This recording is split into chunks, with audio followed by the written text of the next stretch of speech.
Mr. Vanderbilt, sir, does your railroad serve the public interest? The public be damned. Of course we like to do everything possible for the benefit of humanity. But first, we see that we are benefiting ourselves.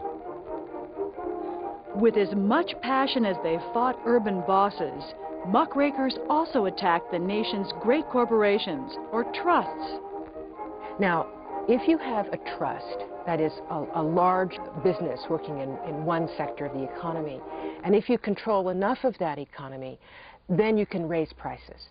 And this is why people wanted to bust trusts, because the prices were going up.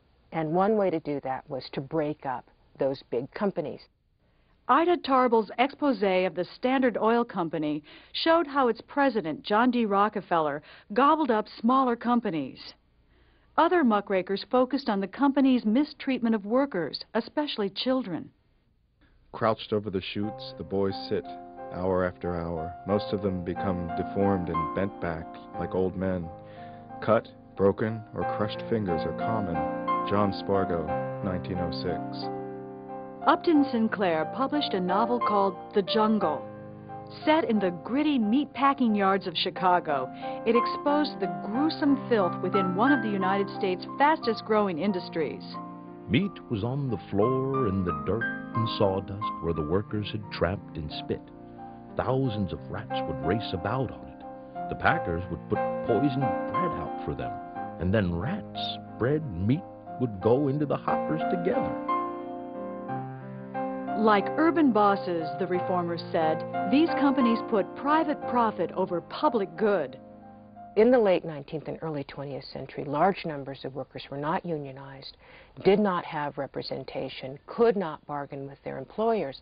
And so if they were in a workspace that was dangerous and they went to their boss and they said, you know, I'm worried about this staircase here because every time I go up and down the staircase, the stair waggles and I'm afraid I'm going to fall down and break my head. And the employer could just say, bye, you're fired. And if something happened, say that worker decided to keep the job, to go up and down the staircase, and one day the stair broke and the worker fell and broke an arm, couldn't work, what do they get? Nothing. So one progressive reform, if you will, was workers' compensation. And workers' compensation means that a worker will get some money either from the state or from the corporation if injured. Unable to make businesses treat their workers with greater fairness, progressives turned to state and local governments. They won new laws to regulate what railroads and other big companies could charge. They placed restrictions on lobbying and campaign donations by corporations, which had often bribed state legislators. But what if a trust did business in many states? Companies like Standard Oil had operations all over the country. To control these gigantic industries, progressives had to turn to the federal government. In the White House, they found a supporter in the youngest man to ever occupy the nation's highest office. An asthmatic child, frail and sickly, Theodore Roosevelt developed into an avid rider, a skilled hunter, and a symbol of everything that was manly about the United States.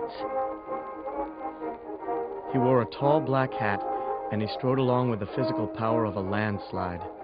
Never before or since have I been so much impressed by the physical impact of a human being. Hutchins Hapgood.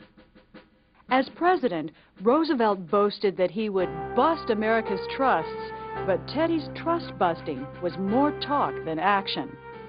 Instead of dividing trusts into smaller companies, Roosevelt tried to regulate them. To address the meatpacking horrors that Upton Sinclair described, Roosevelt signed the Meat Inspection Act, which required refrigeration and other health precautions. To control the sale of harmful patent medicines, he backed the Pure Food and Drug Act, which banned false labeling on packages. And to conserve the nation's dwindling forests, Roosevelt placed millions of acres under federal management. But who exactly would administer these new laws and protect the public's interests? In case after case, the answer was the same: a federal agency or department. The Meat Inspection Act authorized a branch of the U.S. Department of Agriculture to examine meat packing. The Pure Food and Drug Act created the Food and Drug Administration to approve any new drug for sale. The new national forests were administered by a Bureau of Forestry, which would evolve into the United States Forest Service. Governors of the several states and gentlemen, the occasion for this meeting lies in the fact that the natural resources of our country are in danger of exhaustion if we permit the old, wasteful methods of exploiting them longer to continue. As a people, we have a right and duty to protect ourselves and our children against the wasteful development of our natural resources. President Theodore Roosevelt, National Conservation Congress, 1908. Fighting big business, progressivism helped create big government and cemented the marriage between them both. Before that, the federal government had largely been responsible for taxes on imports and exports and for having an army.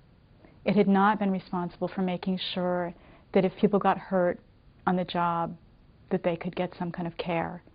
It had not been responsible for making sure that food was safe to eat. That was the national level reform. These were new ideas that the government should be involved in those issues. The progressives also turned to the federal government to manage the nation's diminishing share of natural resources. By 1900, the government had sold or given away most of the publicly owned lands in the western part of the country. Claiming to speak for the larger interests of society and future generations, Roosevelt added more than 100 million acres to the national forest system and prosecuted hundreds of violators of public land laws, recovering millions of acres which were placed under federal management. Roosevelt's objective was to conserve national resources for future use.